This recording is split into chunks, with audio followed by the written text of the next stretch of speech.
Hello, everyone, and welcome to the latest episode of the Belgian Football Podcast. My name is Scott Coyne, and I will be your host for this episode, the second week in a row.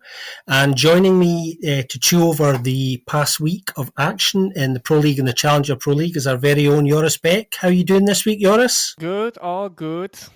Flying, but yeah, let's see how that keeps going. I'm sorry for our listeners if you sometimes would hear some drilling noise because there is a neighbor of mine that seems to have some works to do at his apartment. It's either that or you're recording this week from the dentist. Joris doesn't want to say which one's which. Yeah, well, true. But I don't have that much of a feud with my dentist as many people do, so that would be the lesser harm for myself at the moment. You heard it here first, folks. Joris is on good terms with his dentist. Let's dive in then, shall we? Dive into the action, not dental action, the football action. That's for a different podcast. We'll start with a wee score roundup, as we always do. In the Pro League this past weekend, Westerlo played out a very exciting 6-goal thriller against St. Truiden.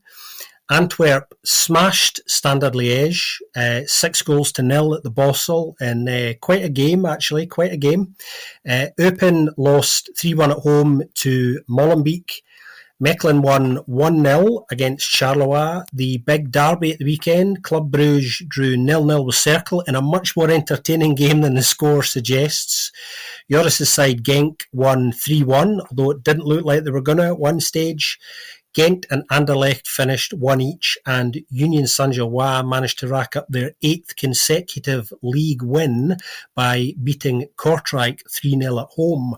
So why don't we start, Joris, as we always do, because we like to work through this in match order, with Friday evening's game, Westerlo 3, St. Truiden 3, a 6-goal thriller. Probably a fair result. St. Truiden thought they'd won it late on. Aboubakary Koita with a rather marvellous free kick looked like it had won the game. But yet again, St. Truiden doing what we emphasised last week, and that is failing to kill games off, Joris. Indeed, they still are really struggling with that. Definitely an issue for them. But the most controversial part was, of course, that penalty that Sint-Truiden got. I would not give that as a penalty in a million years. I think, even with the rules that there are now, there was no intention, as there was no ID. It was one of those handball ones, of course. There was no intention to play the ball in hand, as there was no ID where the ball was, because he was engaging in a duel. So the defender, I'm forgetting the name here for a minute. Sorry for that, but if we're gonna give penalties like that, it's going to be this is one of the biggest frustrations of everyone around the footballing world, I guess, at the moment. These handball penalties, even if according to the rules, you could still argue for it, but it's a really tough world to live in, I guess, or as a defender on a pitch nowadays with these handball rules. But okay, you can give your opinion on that in a bit if you'd like, of course. But Sint-Truiden scoring 3, still not winning. That is a problem, because as we were talking about last week, I think they actually are one of the lowest scoring sides of the league. When you then score 3, you would expect them to take the 3 points as well, but sadly that did not happen, and somehow they're now overperforming their XG as well because of that. Also over reliance still on Koita, of course, as he's in the form as he is at the moment. That is not an issue. In the longer run, it could become one, but Koita now the second player to reach 10 goals this season as well, after Donke. And also broke with scoring that first one already.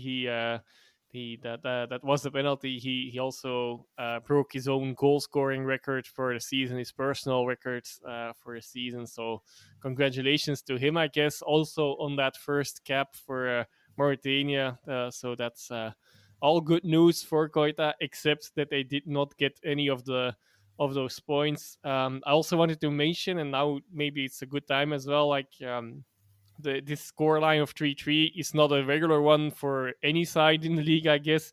But also it's a scoreline that both sides had against Genk in a few weeks, around a month ago, both in more, not completely consecutive weeks, but in short succession anyway. In that game against Genk, Koita also scored 3 and he didn't get them the 3 points here. So that already means that half of his goals have not led to Sint-Truiden win the game. That is an additional worry on top of all the other worries that they still might have, despite playing quite well.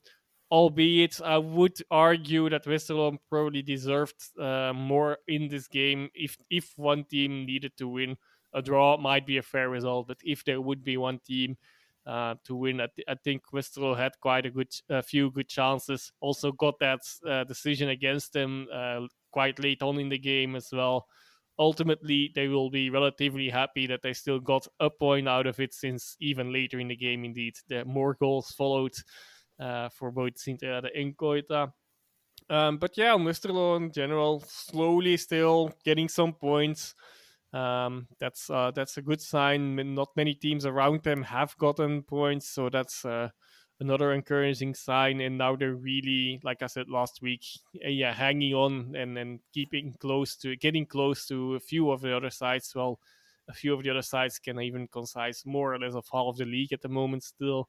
That's how tight things are between 5 or 6 teams, I think, at least at the bottom. Where I would also argue that Madsen being back on the pitch, of course, he also scored a goal, but it does feel like it does give them to add something to their game, to give them something extra. Like he had a falling out with the Rook earlier in the season where he didn't feature that much.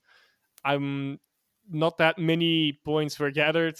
He came back in the team, and before that happened already, the points they had won a game, and they had grabbed some points. But I feel like the general level of play more up front in the pitch is improving a bit there as well. Well, you can see that with the 3 goals, of course, as well. Defensively, outside of this game, they had restructured it a bit. Jeruk had restructured it a bit, and it was standing quite well for the last few games. Then now they need to find the balance there, I guess, a little bit again.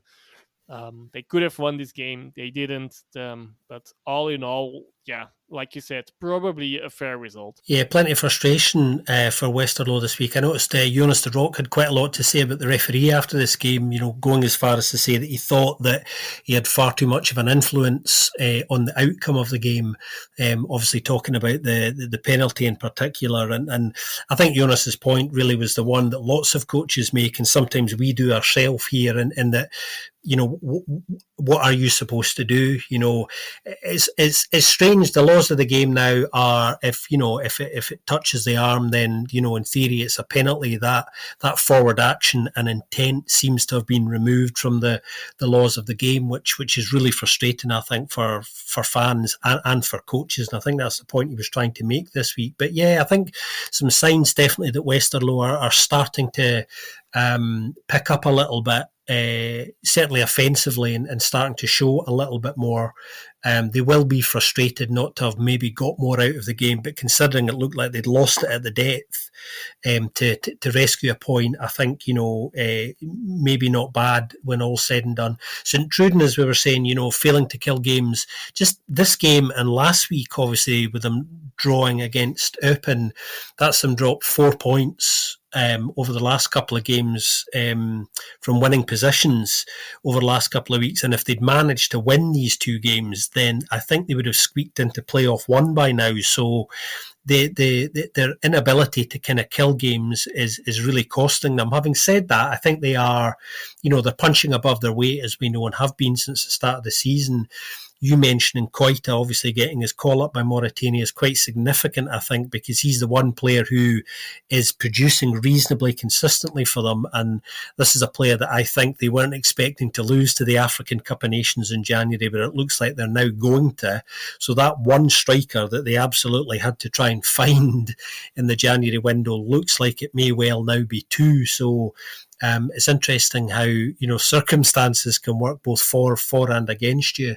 That'll be really frustrating for the recruitment team at St Truden, and they'll have to look really hard as to what they're going to do about that, because they can't be without a player like that for too long.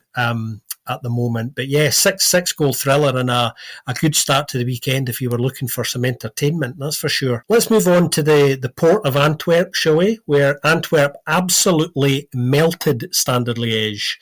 I'm going to use the word melt a lot this evening, I think, because this was one of those games where it finished 6, but could have been quite a lot more. And I suppose my first question to you, Joris, really is, how bad were Standard Liège this weekend? I have not watched this game in live, so unfortunately I cannot completely judge on that. But I saw the highlights, and that's enough, I guess. The answer is quite. I don't know. I don't know the right words to say it even. Like, it was really, really bad. And that's doesn't even really begin to tell the story here. Yeah, definitely. And also, they have such a terrible track record at the Bosel now as well. In their last 3 visits, I think there was also a cup result in there, but nonetheless, they lost 14-1 in these games. Of course, the bulk of those goals came from these 6, but that still means there were already 8 in the last 2 visits as well. I think twice 4, if I'm not mistaken.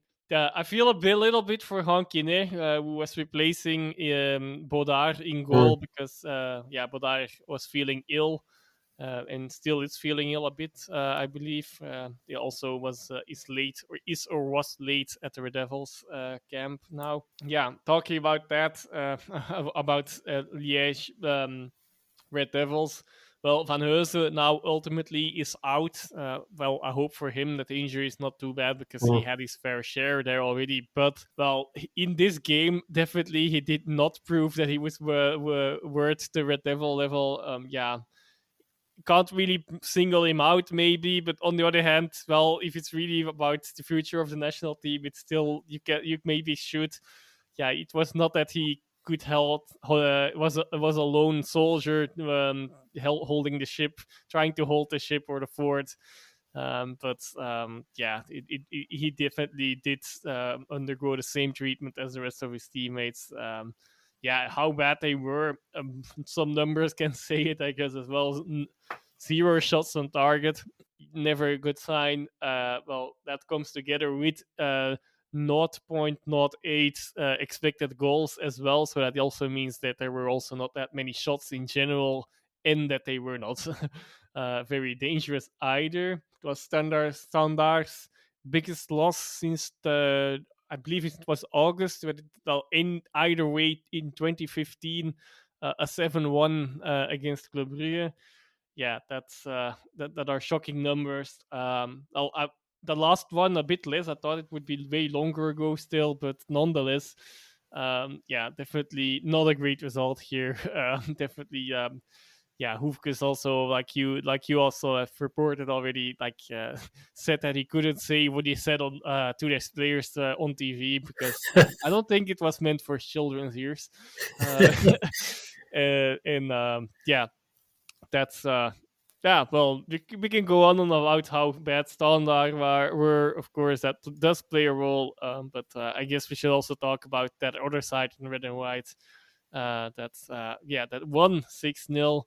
That's the second 6-0 they have this season as well. That's also something that you don't have that often, especially since, like, in between those 2 games there was a spell where they couldn't find the net for love nor money. So it was really interesting how Antwerp season is going still. I suppose it does feel like the ketchup bottle, to use that cliche again, has opened for Janssen after scoring his first in 10 games last week. He scored a brace in this game, the first 2 goals as well.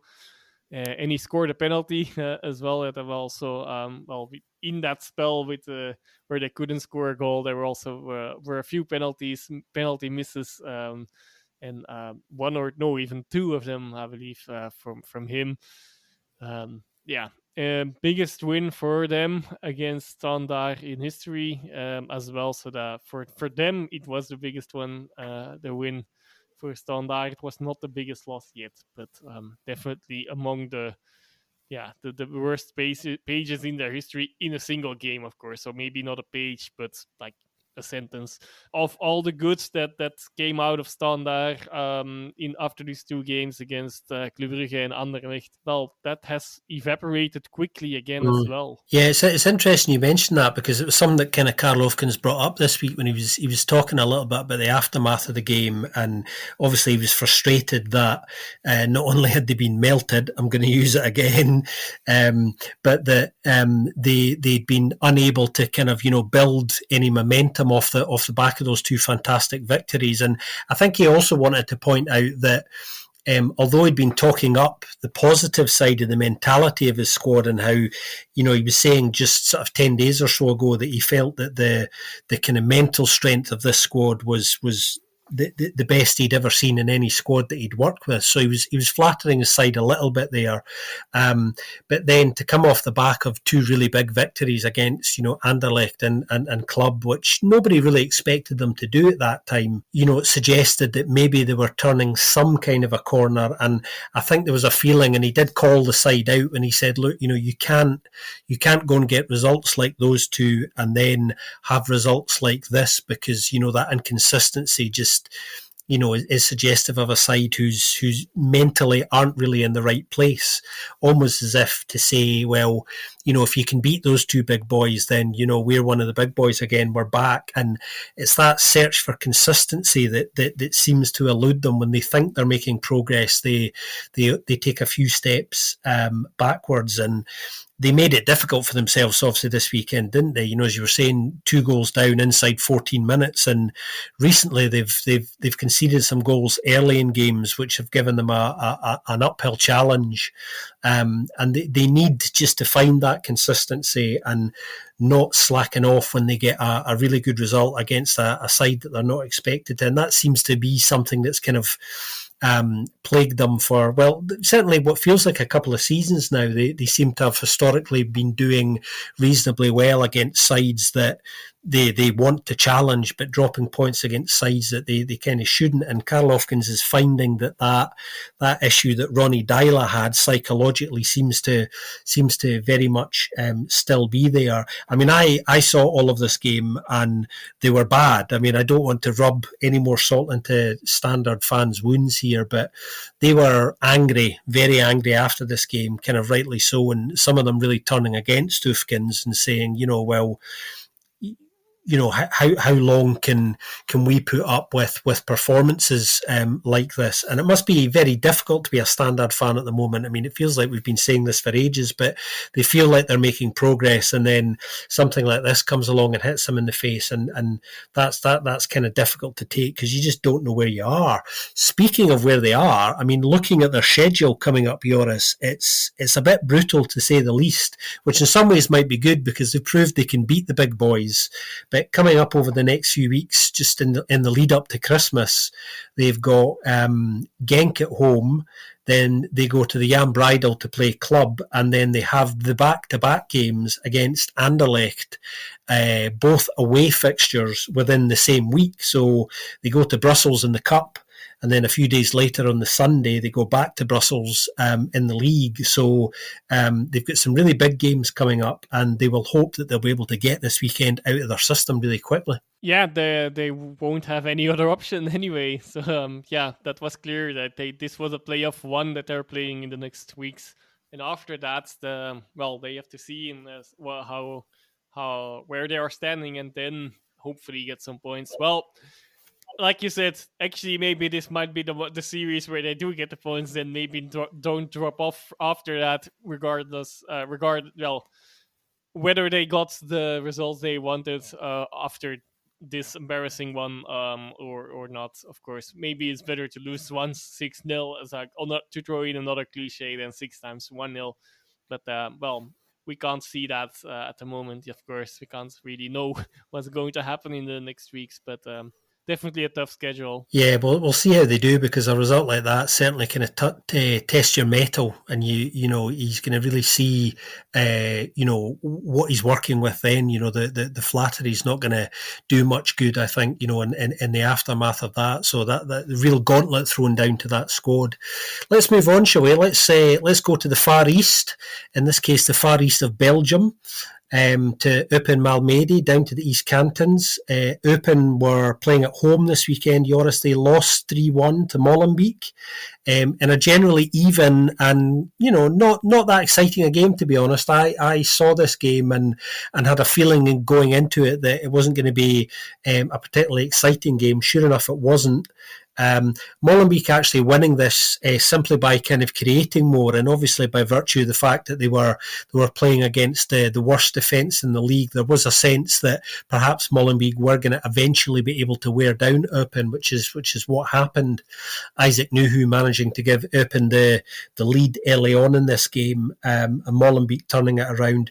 Nuhu will be glad to score this weekend, because he missed two very good chances before his goal as well. So although being in decent form, he's missing a lot of opportunities for a player who, much like Aboubakary Koita at St Truden, as you were saying, Joris, is Nuhu's somebody that Eupen are certainly over-reliant on at the moment. I thought Xavi Messi had a very good game this weekend. I thought he was creating a lot, providing a lot, some really good line-breaking passes, something we know he's very good at.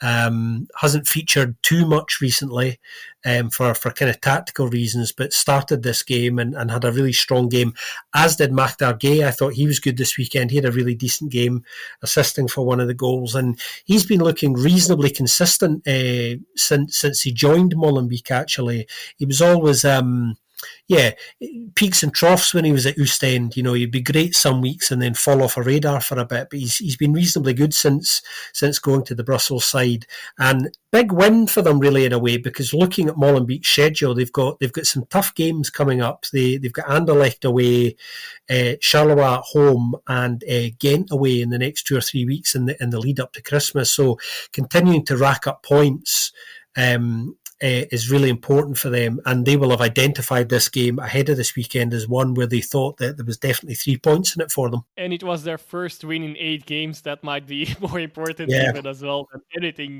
that's coming. That although Kasapa, the trainer, was not very aware of how long ago it was actually, so he doesn't seem to mind too much at the moment yet. Maybe he shouldn't either, as long as they are.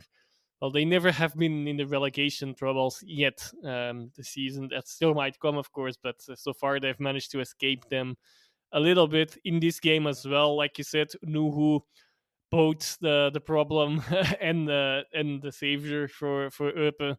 I've mentioned that before already as well. I think it is a problem that they rely so much on him because he's just not efficient enough. He did miss 2 or maybe even 3 big chances. Should have scored at least twice, maybe even already a hat trick before or when he scored his first goal. Yeah, so definitely that definitely something to work on for them, for him and for them. They actually were playing Molenbeek off the park from what I saw in the first half an hour, but yeah, because of the inefficiency, they only were 1 goal ahead, and then somehow it got overturned really quickly. And very fragile as well, of course, after conceding that first goal. That sums up but Eupen's problems as well.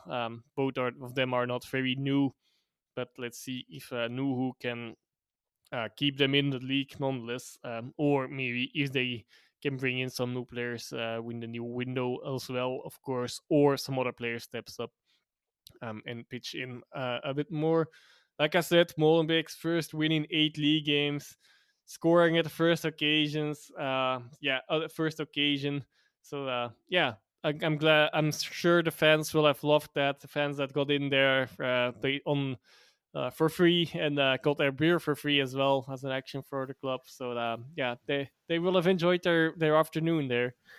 Yep. well, evening or afternoon. Yeah. It's always nice to make a long trip, reasonably long trip, that for the Molenbeek fans to have it worth their while. It's nice to see clubs looking after their fans like that.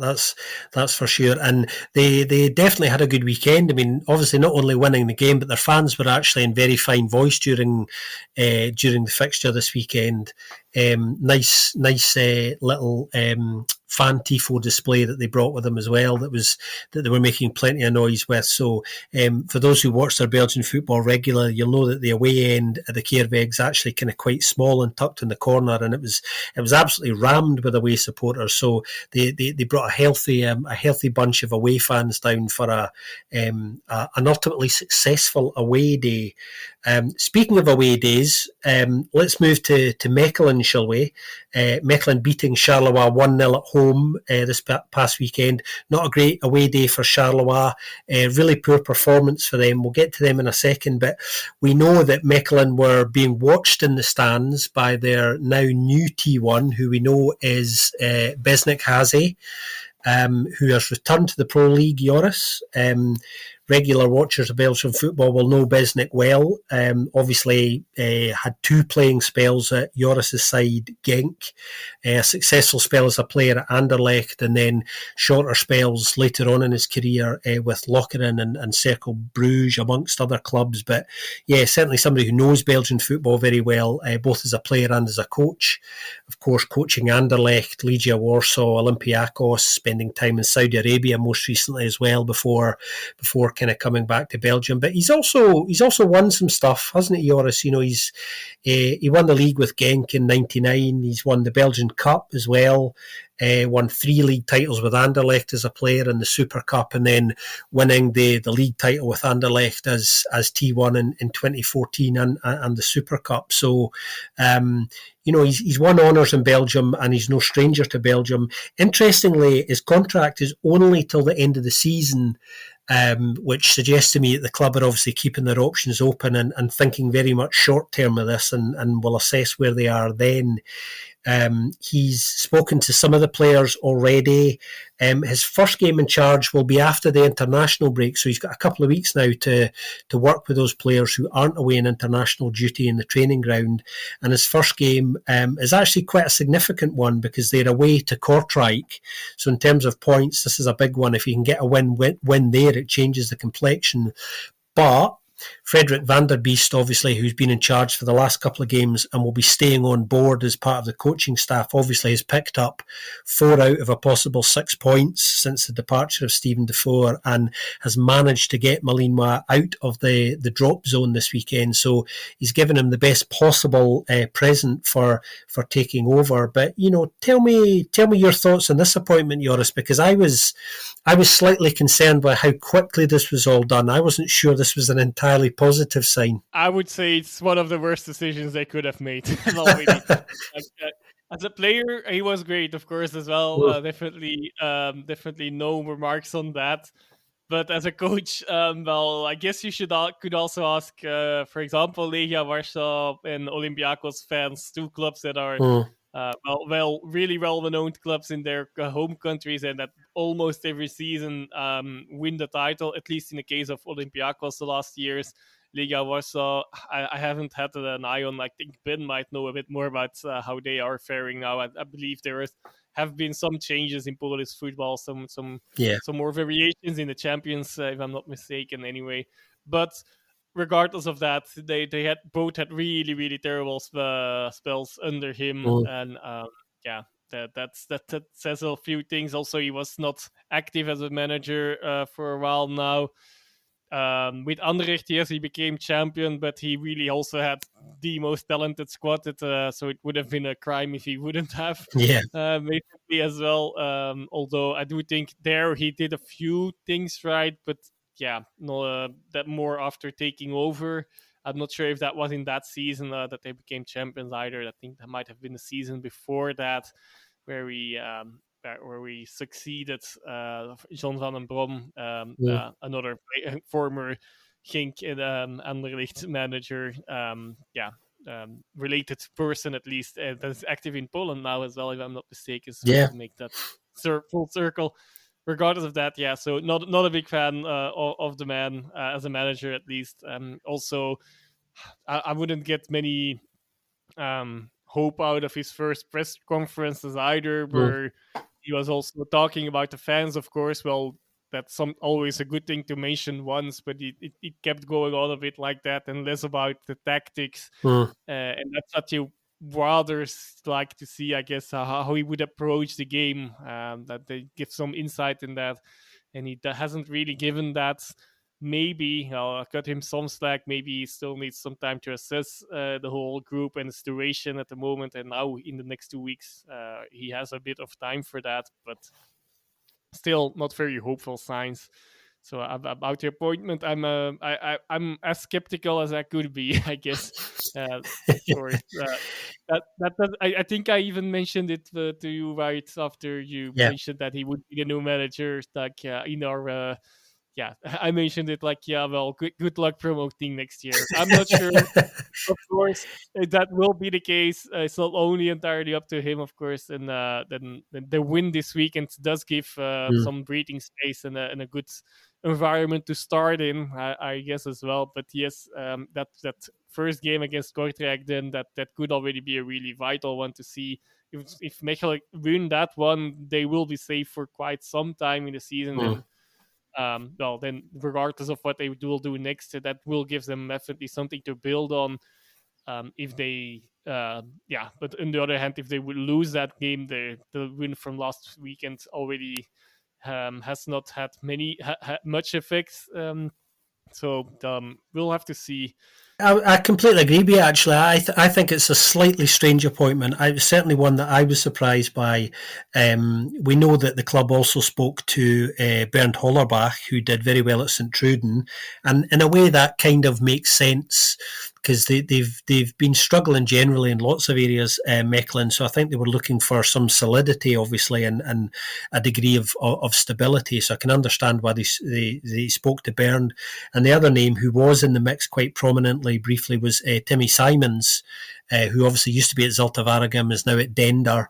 There was some consideration given to him as well, a couple of other names in the frame, but Hasi and Hollerbach and Simons were the only three that seemed to be kind of at the forefront of the board's mind. And the thing that made me certainly sceptical and a bit concerned about it was how quickly they elected to go with Besnik Hasi as their first choice when he wasn't necessarily, the obvious kind of standout candidate. So you just wonder what that decision was actually based on. But we do know it's only till the end of the season, so they have gone down the road of ultimately making a kind of short-term decision. If things go better than expected, then obviously I would imagine he will be there again next season. But at the moment they're focusing on staying in the division. And last week we said, well, what they're going to pick to do strategically here? Are they going to go short-term, which seems to be what they've decided to do? Or think slightly longer term, which is what they haven't done in this case. And it's going to be interesting, I think, because he certainly has, a reasonable amount of experience and he knows Belgian football pretty well. We were saying last week that they were likely to go down that road as a choice, but it's a slightly strange choice, and I think a lot of people feel that way, and we'll see what happens. In terms of the game this weekend, I thought Mechelen dominated the game without creating too much, which is the worrying thing still. It's all very well dominating games, but it's all about, what chances you create, and they didn't create that many, starting with Norman Bassett up front, who I'm going to be slightly critical of here for a minute. Although he generally had a good game, I did think he was trying to win penalties off the back of the referee in a way that you don't like to see. He had a moment in the first half where he went down very, very easily and didn't get the penalty. And to be honest, I thought he should have got booked for that. I'm going to be really honest. I felt that was a dive. And ironically, the penalty, which is the one that won the game, was one of those ones where it probably was, but there wasn't a great deal in it. It was, a meeting of limbs. So I kind of felt sorry for Damien Mark there a little bit. But yeah, they get the penalty which decided the game. Jeffrey Ehrenmans scoring it. He had quite a good game actually, Ehrenmans. Charleroi, on the other hand, just to come round to them, they just didn't really deserve anything this weekend. They were really poor. And what I wanted to ask you about, Joris, was how much pressure do you think Felix Mazu's in now? Because, they're in the drop zone and they've got some tricky games coming up. They're obviously playing Standard and they've got Union alongside Westerlo and Molenbeek, which are probably winnable games for them potentially, but they just this inconsistencies plaguing them, isn't it? They will have to win those games, of course. If they don't, then Mazu's days probably are over, regardless of his legacy in Charleroi. Because, by losing against those sides, they actually also would jump. There are a few of them are sides that are, now at the moment still be underneath them, but they would jump over them in a heartbeat. Definitely worrying times for Charleroi, and definitely they seem to be really in a slump. Only 1 point away from home still, sadly against Genk. I think I mentioned that too many. I give that game too much mentions, maybe as well. But definitely. But that also means still no win away from home, where we're around at the halfway point of the season, of the regular season. So that's not really much. I see there. I also only wrote down outside of that fact that they were piss poor. So, I guess that's a way to sum them up. Not to say that Mechelen were that great either, but I do feel like they did deserve that win. Yeah. Basset getting that first start as well. I felt like he brought some energy. Didn't play that well, maybe, but he brought some energy and something to Mechelen's game at least. For them, it was also their first win in a lot of games now, of 8, I believe. And also, because of that, it's not really a surprise that it actually was a penalty that got them over the line. That it's a penalty that Heremans shot maybe was a little bit, because he had missed 3 out of his last 5 before this one. Now 3 out of his last 6.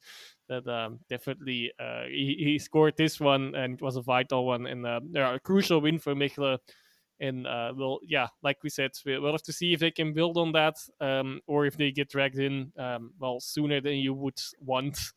In your case, at least, and for Mechelen fans in general, as a Mechelen fan, you would not want them to be dragged down. But we'll see. In Charleroi, they really should be starting to pick up some points. Mazu definitely should be under a lot of pressure now. Yeah, I think he absolutely is. It's going to be interesting to see what happens with them over the next few weeks, because it didn't feel like too long ago we felt like they'd slightly turned a corner, but it looks like they've come up against a bit of a brick wall again. Very, very similar against their rivals actually in Standard. Now I think of it, there's some. They also had 1-2 games in a row against Antwerp and another one at home. Into consecutive weeks, and now it seems to have begun again so quickly again. Yeah, strange how things work, isn't it? It really is. But we'll see how they get on in the coming weeks to see if they can turn the corner that we thought they maybe had. But certainly the pressure on Felix and his squad there. Let's move on, shall we, to the big derby of the weekend, the big Brugge Derby, which finished goalless, which is interesting. And I'll tell you why it's interesting, because it's not often that people say a 0-0 draw in any game is interesting. I think it's interesting because this is the first goalless draw, Joris, since 1936 in the Brugge Derby. So that's quite something. But ultimately it means that Cercle stay above club in the table. Good game this. Both sides really trying to win it, I felt. So don't let the scoreless result give any indication as to the kind of quality of the game, because both sides played reasonably well, I felt, and positively. Big shout out to Varlason, who obviously was absolutely outstanding this weekend, possibly player of the entire weekend, probably arguably made the difference in this game. Made a number of saves, 6 or 7 really, really decent saves in this game. As good a performance as I've ever seen him put in for for Sergio Joris, and Big Miro Muslic will be delighted with this, because obviously going into this game, as we were talking last week, psychologically it was really interesting. Circle going into, as I was saying, above club in the table, staying there after this result, and I think this is kind of an important thing psychologically, kind of going into the coming weeks. And despite kind of club throwing almost everything at it, Ronny Deila coming away slightly frustrated, and a sense maybe a little bit that some of the club fans are just kind of being more critical than they had been of Ronny Deila up till recently. He's been a bit prickly at some of his recent press conferences, not enjoying some of the questions about them dominating games, but not being able to get things over the line. And what we saw this weekend were one side who perhaps are technically better than the other one, and the other side who physically are better than the other one, kind of cancelling each other out. But Varlaston certainly making sure that Circle got their point this weekend. Yeah, definitely definitely a good performance by him. I even put out a tweet. I don't do that often, but to appreciation tweet for him, because he's having a quietly good season. Yeah. I've always been quite critical about him. That's also why I felt like, okay, maybe I should do that. I'm not saying he won me over, but he definitely is in a good form recently. In this game, also, made that even more clear. He could showcase his talent. Of course, I also feel like already it's after that it's already been a bit over hyped maybe as well how good he was, but nonetheless he did definitely do what he needed to do, and a few of those balls were definitely not no easy ones to catch. That definitely a good performance for him. Nonetheless, I'll try to dampen the mood a little bit more for Cercle. They're struggling to get points of the top teams. I can even say more. Okay, they have won against Gent, so that's the good news. But they haven't scored against Antwerp, Union, Anderlecht, Genk, and Club Brugge now as well. So there's definitely something in them that seems to be their limit at the moment. Who knows? Maybe they can add that to their game still. That definitely something to work on. Although, of course, it is logical that these are the more difficult games, of course, but really scoring no goals, that's the bad stat. That's nothing else. It's at the moment, but it should not get to their heads. But they did get their sixth clean sheet, so that's good. And also remarkably, so almost halfway the season, regular season, they did get finally their first draw. So the final zero in all the rankings in the Belgian Pro League has disappeared finally. So about Dyla and being a bit more, getting more critique now lately, and being a bit more prickly about it. It does make sense, I guess. Like I said, it's almost halfway the season and regular season, and at the moment they're currently not making the playoff, the Champions playoffs, which is extended in comparison to last season. And so that's not a good, not a good sign. Of course, not that anything is dramatic. They're not miles behind many teams. Okay, Union is definitely running away a little bit, but apart from that, the distances are very much overseeable. And even we all know that anything at this point of the season doesn't need to mean that much yet, as long as you keep in the peloton. But it's really time to really get a streak going. Their performance arguably was one of their best ones in recent weeks, nonetheless, though. So that's also worth to mention. And that with Ordonez who got his first start as well, and they created quite of course to Warleson to be the hero for Cercle Brugge. That also means Club Brugge created quite a lot, and they did, and they probably should have put a weight regardless of Warleson's performance. I feel like Utah had one that I was surprised that he just did the one thing he shouldn't be doing after seeing that goal against Antwerp. That he can be subtle. Where he went for the hard shot just straight. I think it was not even at Warlosson in this case against Miyange, but with a bit more composure, that would have been an easier one to put away. Skoff Olsen missed a few big chances as well. Also got off injured, but okay, the news is that latest news is that it's not too bad, and that he even still went to Denmark for the national team squad. So I guess that there's no real injury worry longer term. But and one thing that is remarkable on the other side for Cluj as well is it was their first clean sheet in the league since the 13th of August. So yeah, that I guess that's a positive in a way as well, of course. But unfortunately for them, it was also one of those still very rare games where they do not put at least one goal away, and they only got away with a draw here. Yeah, it was a really good game this actually, and a really good advert for the Bruges Derby itself. You know, just looking at the reactions of the players on the pitch and the coaches on the sidelines.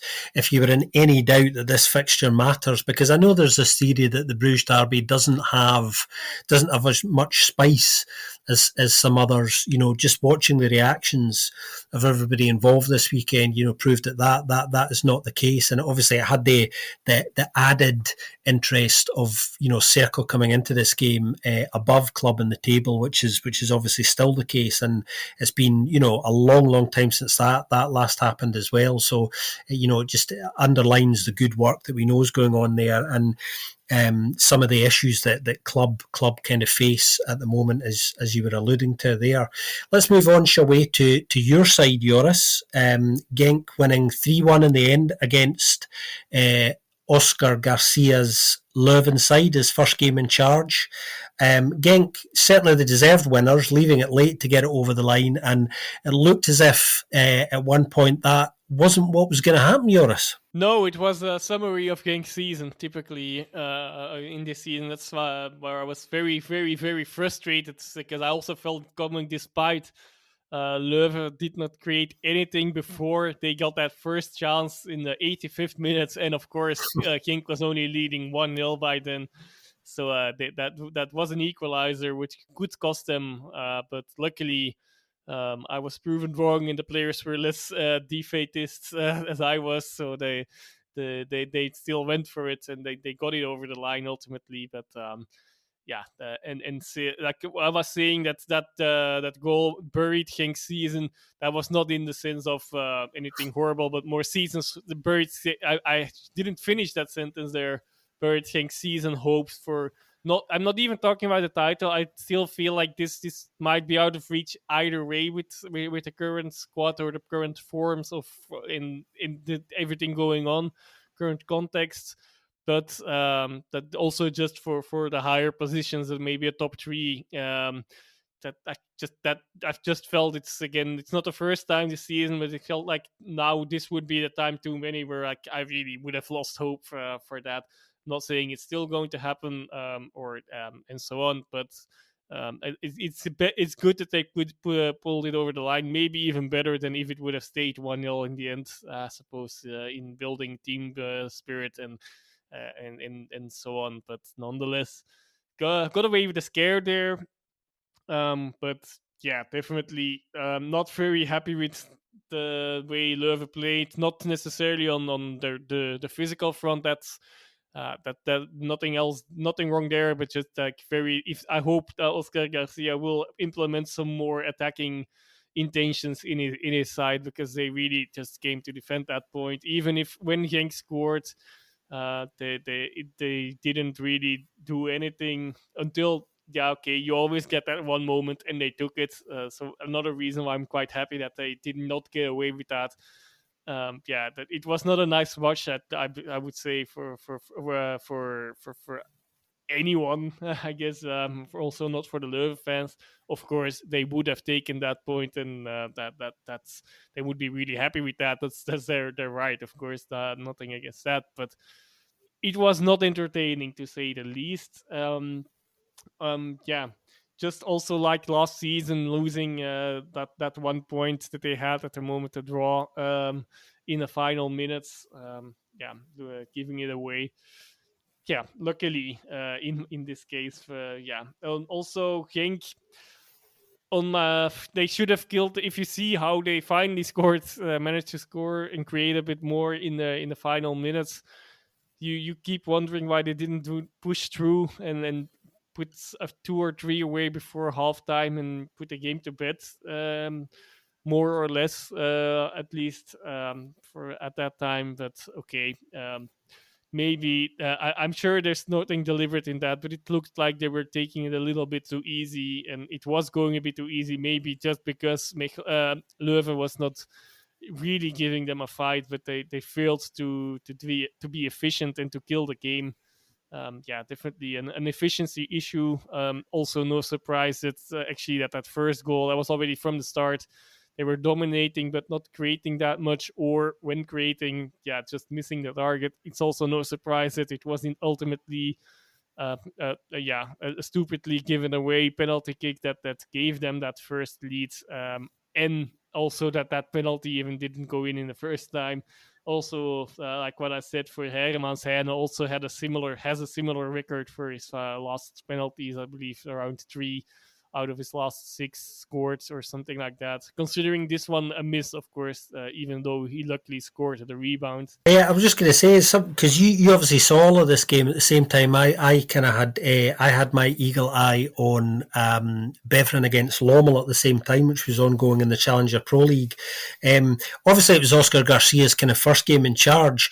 Let me ask you about Leuven defensively, because obviously that's been one issue that's just been plaguing them all season. Second joint worst defence. Did you see anything at all this weekend that suggested that maybe they were starting to address some of those concerns? Let me put it this way: Genk scored 3, but still underperformed their expected goals. So I guess that's okay. Okay, of course, a penalty is always a bit of a disrupting factor in that, but nonetheless, they got 18 shots and 6 on targets. Yeah, I'm not sure if that's the numbers you'd like. 6 on target doesn't need to be that bad. I would not really say so. It was more really Genk failing to really push through or putting the ball in the nets at times. So they were more the organization was better, so there was more people in the way, but nonetheless, at times it went way too easy. I would still say. Final thing about this game, of course, it's also not it's something that has been highlighted a lot in the media now. But yeah, Munoz scoring almost every game now, which is quite a feat for a right back. 4th league game in a row, if I'm not mistaken, and he also scored last week a vital goal in Hungary in Europe. So that's definitely he's on a goal scoring streak. If no one else does it, he'll have to do it, I guess. Yeah, I think going to the Segeka and keeping a clean sheet, let alone getting anything out of this game, is always going to be a big ask for Leuven.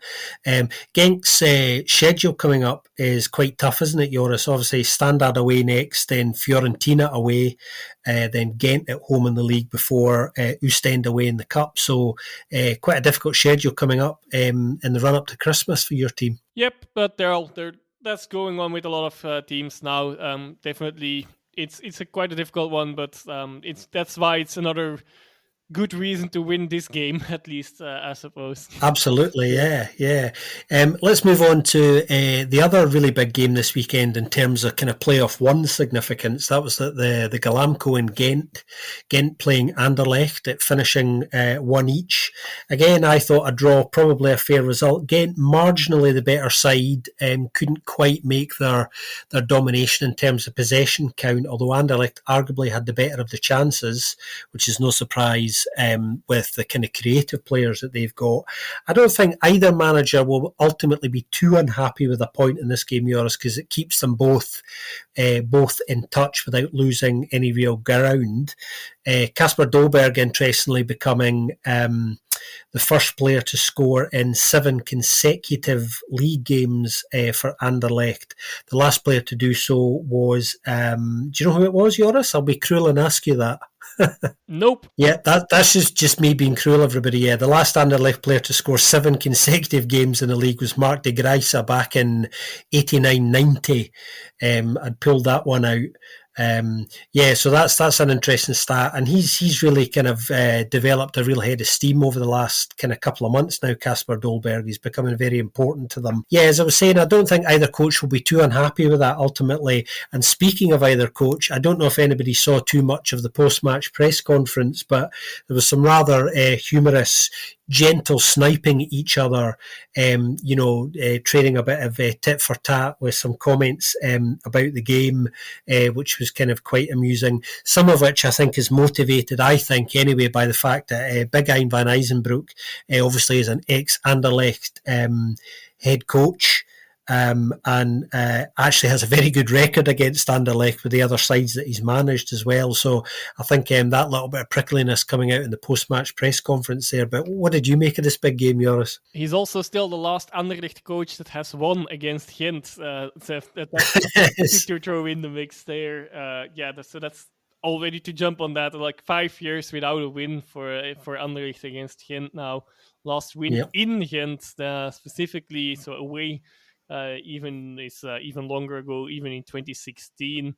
So definitely not their favorite opponent there, considering also the cup final 2 seasons ago that they lost on penalty kicks against them. There's a lot of Ross in that series, if I'm not mistaken, either. I did not look that up, but that this time that was the case. What I did note down is actually the opposite of what you were saying. Although probably both coaches would agree, but I would say ultimately, of course, I could not know that at the time yet, but Union and to a lesser extent Antwerp and Genk are the winners of this game because both these teams in second and third position dropped points for the teams in front of them and right behind them.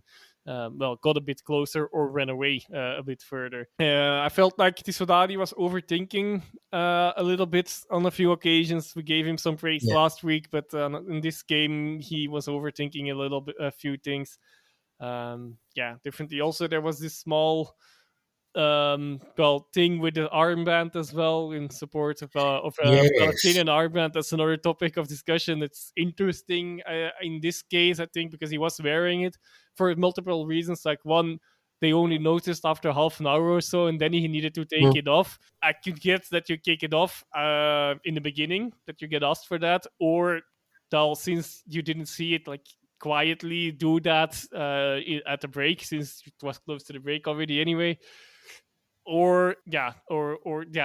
That's one part, and of course there's other sides that of course he does have an Israeli teammate in Gandelman as well, so I'm not sure how these two get along in the dressing room at the moment. Yeah, it's interesting you mentioned that. I did take note of that incident, and obviously Ismail Kandus obviously falling foul as far as the referee's concerned of the same thing.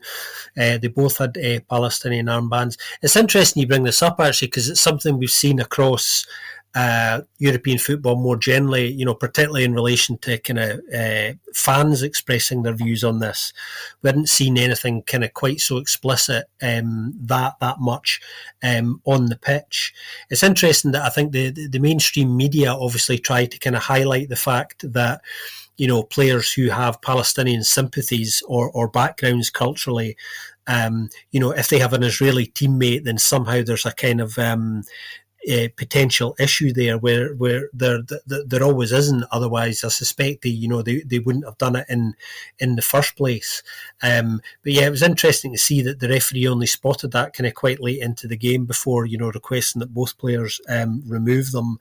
It's interesting. Tissoudali this week, he was actually asked about that, and he did highlight the fact that it's okay for players to display kind of pro-Ukrainian sympathies, but not pro-Palestinian ones, which I thought was a fair point to make, which nobody seemed to kind of address. But obviously, that's for another place in time, that discussion. But it's certainly something we're going to see, I think, more of as long as the geopolitical situation is as it is. As well, which is kind of unfortunate for everybody who has strong views on this.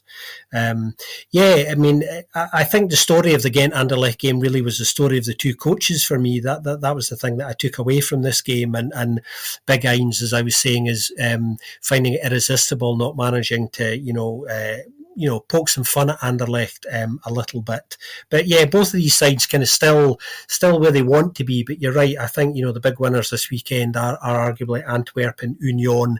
Speaking of which, Union's game was the final Pro League game of the weekend on Sunday evening. Union top playing bottom, Glen de Box, Kortrijk. Union managing to win 3-0 in the end, managing to get it over the line with goals in the second half. Union's 8th consecutive league win, which in any league is still very early, of course, but that is very impressive, generally title-winning form. Proving too strong, as I was saying, for Kortrijk. Ecuadorian striker Kevin Rodriguez getting his first 2 goals. He's got 2 and 6 now and 2 assists. So although he hasn't been playing as regularly as he would like, he is starting to contribute in a meaningful way. Another good signing for them. Cameron Puertas again proving what an important player he's becoming to Union, assisting with 2 of the 3 goals and providing a lot. Generally really good performance from him. Glen de Bock admitting afterwards, not surprisingly, Joris, that there's no shame in losing to Union because Union is, as he described, simply the best club in Belgium at the moment. Yeah, I don't think there's any argument about that at the moment. They are scoring goals for fun as well. So Rodriguez scoring his first goals, it was his turn. Like Besnik also said, he was getting a bit frustrated that he, for example, after missing that penalty late in the game last week, as all other Union strikers have actually had already scored before, and now he did get his first 2 goals. Yeah, and indeed, 8 win in a row, and they're, I say, starting to run away a bit. 6 points ahead of the second now. That's the biggest margin that any team has had this season yet. And they really seem on a winning streak that can only be stopped in Europe. Sadly, last week they had a humbling defeat against Lask in Europe, and it made their group more interesting. Let's put it like that. I guess interesting to see how it will happen.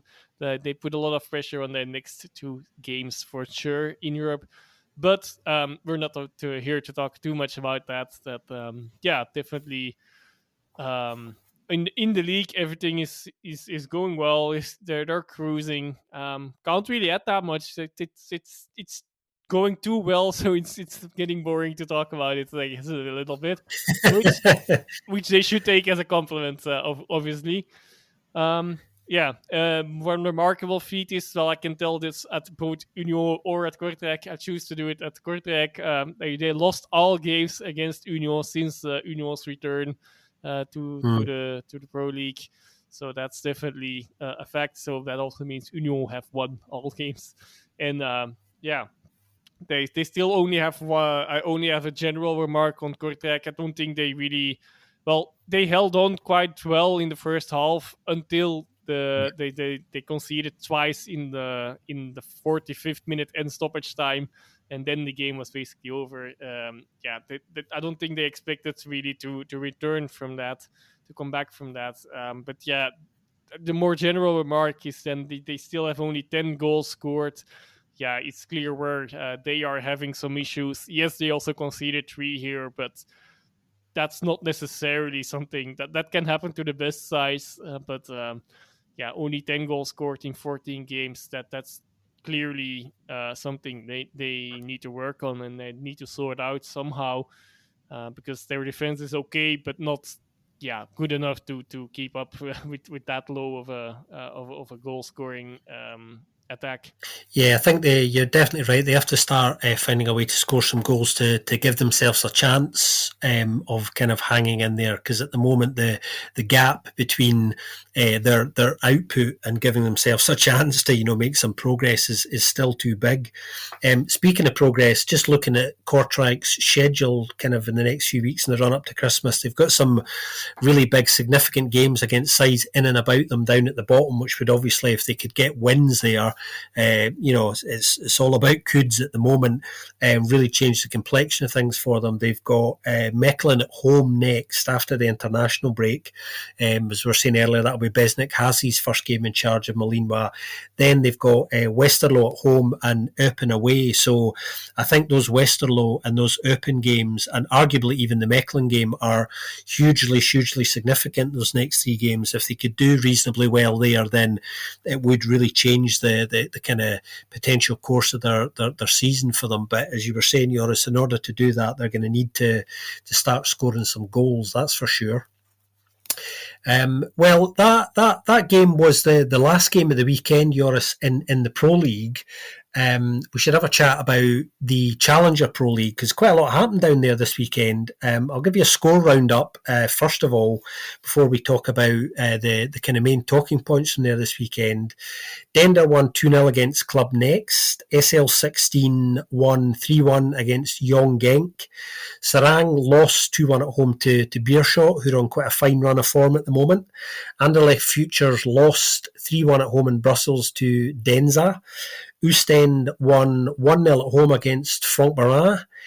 RFC Liège lost 4-2 to Liers. Beveren and Lommel played out a 2-2 draw, quite a dramatic draw in a game that I saw. And Patro Eisden lost 3-0 at home to Zulte Waregem. So in terms of what's going on with the bigger picture, Joris, obviously Zulte are back top on goal difference from Beerschot. Beerschot have now climbed up to second after winning 4 out of their 5 last games. Really good run of form, as I was saying, got themselves in a really strong position now. Lommel have dropped down to third after dropping 2 points this weekend. They were actually 2-0 up against Beveren until Beveren scored twice in stoppage time, which very few people saw coming, I think. Least of all me.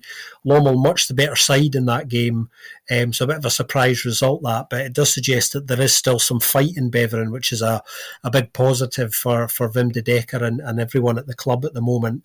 Denza are up to fourth now. They've got themselves in a really decent position, and Denza really provided the big story of the week for us, because the big news yesterday in the CPL, Joris, which came as a surprise to all of us, was that they've decided to part company with T1 Marc Grosjean. As I was saying, much to everybody's surprise, including the players who reportedly went on strike, didn't really know anything about this and aren't too happy about it. It seems that Young Genk's former T1 Hans Summers might be incoming to take over. So we'll see what happens, but nobody seems to kind of know too much about that. I'll let you tell us a bit more in a second. Elsewhere, Oostende are out of the drop zone now, after managing to get their second consecutive win, which was their first win at home.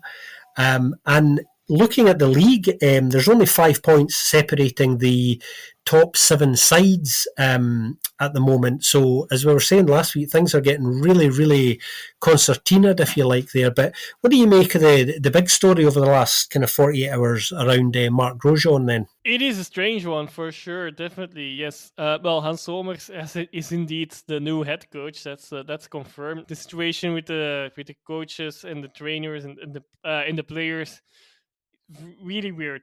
Yes, they are doing well in the league. They are well into the promotion race up till now, and yeah, I don't know what I don't really know what's going on.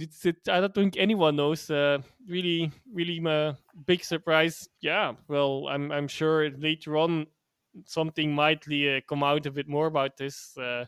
About what is going on, but it does very much feel like a club that doesn't know where it's headed and in chaos.